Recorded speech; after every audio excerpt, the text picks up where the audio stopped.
materials do you like on your sneakers? To say I like one material would be a bad answer because I create I create from the heart. So like I could use wood if I love the way the wood looks. I could use Kevlar if I like the way the Kevlar looks. I could use towel if I like the way towel looks, if it's gonna be conducive to what I'm trying to build. So to say what material, I'm a big fan of suede. I'm a big fan of ballistic mesh.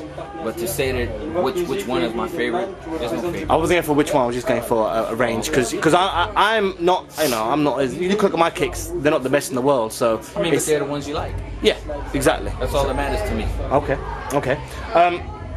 What's the most exclusive kick in your possession? Exclusivity matters to the person who has the shoe.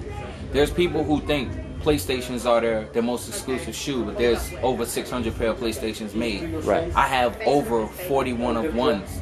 So what's more exclusive? The fact that I got one shoe that no one else has, or there's people who feel like this PlayStation is a holy grail shoe. They feel like a Future or a Dunk is a holy grail shoe. You know what I'm saying? Like to me, the shoes that I love the most, or the most, if you ask me what's the most exclusive shoe, I got about 50 pair that are one of ones that no one has. So it's like, it's hard to answer what's the most exclusive. The question is, what would somebody else deem as the most exclusive? Because to me, that's just leather and rubber. That's a good way. That's a good insightful way of looking things. I didn't see it like that. I'm sure a lot of rappers have probably tried to buy sneakers from you. Have you sold any to any rappers? I don't sell shoes. And I wouldn't sell them to rappers. I give shoes away. You give them? Have you given away to any rappers? No, because I really don't. Rappers come into the game with a chip on their shoulder.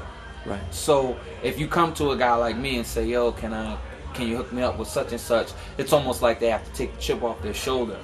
You know what I'm saying? And the thing is, I'm not a rapper. You don't want to take your chip off a shoulder to me. You don't want to, you know what I'm saying? Because it's almost like you have to come to me. So rappers don't come to me. They'd rather go to the companies like Nike and then get shut down and then not get it and then pay 5 or 6 times the price.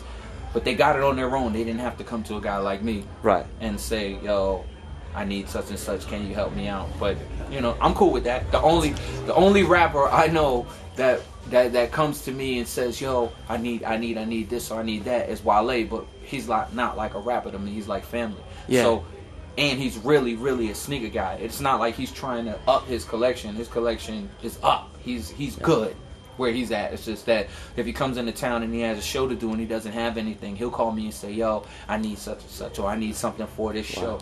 And he wears a 9, so I can't sell him anything anyway. Okay. So at that point, I'm trying to make sure that I get him something. Okay, because I know Fat Joe's is another guy who's Fat Joe has a heavy sneaker game. Serious. Yeah. So and he's thoroughly respected by me. Wow. Okay, that's good. I heard a little birdie told me that parts of Reasonable Doubt were actually for Camp Low before they were for Jay-Z. Is that correct? Some of Ski's beats were for Camp Low. Yeah. For Ski, and then do you know why they didn't take them or? I'm not really too sure on how that happened because I never really dealt with Camp Low. That was really Ski's group. Jay was my artist, so Ski was working on my artists. Right. And I never worked on Ski's artists.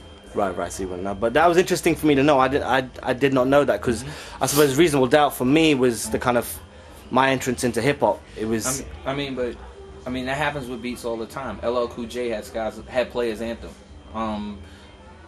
Jay-Z had Sky's the Limit. Sauce Money had Sky's the Limit. LL Cool J had Sky's the Limit, and all of them passed on that. So it's like, you know, beats get moved around.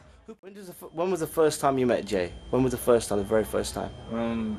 Jazzo introduced me to him in Marcy Projects playing basketball, and told me that he's a really good MC. And I heard him, and the first time I heard him, I was like, he might be the best I've ever heard. What about Puffy? The first time you met him?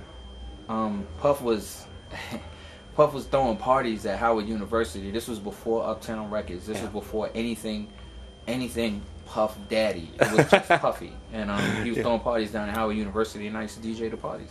And then when he started evolving, he was doing more parties, and his thing was throwing parties. And I would play 90% of the parties. But at that precise moment, there wasn't a DJ around that was you know, in the same lane with me. Right. So I was playing most of the parties anyway.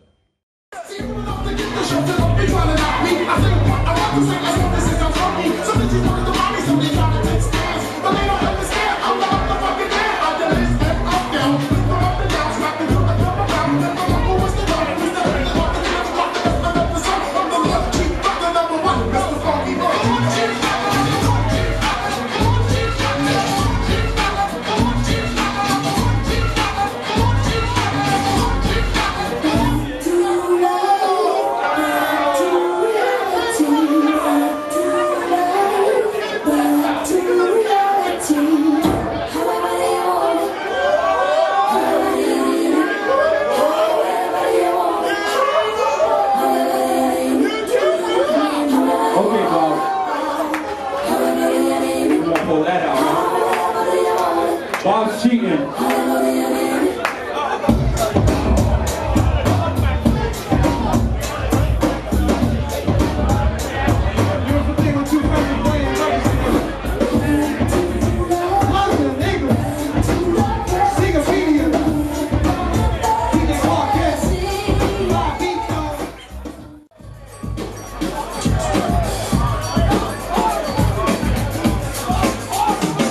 It's been a long time, I should know that feeling. Without a strong rhyme, step to it. Think of how many big shows you slept through.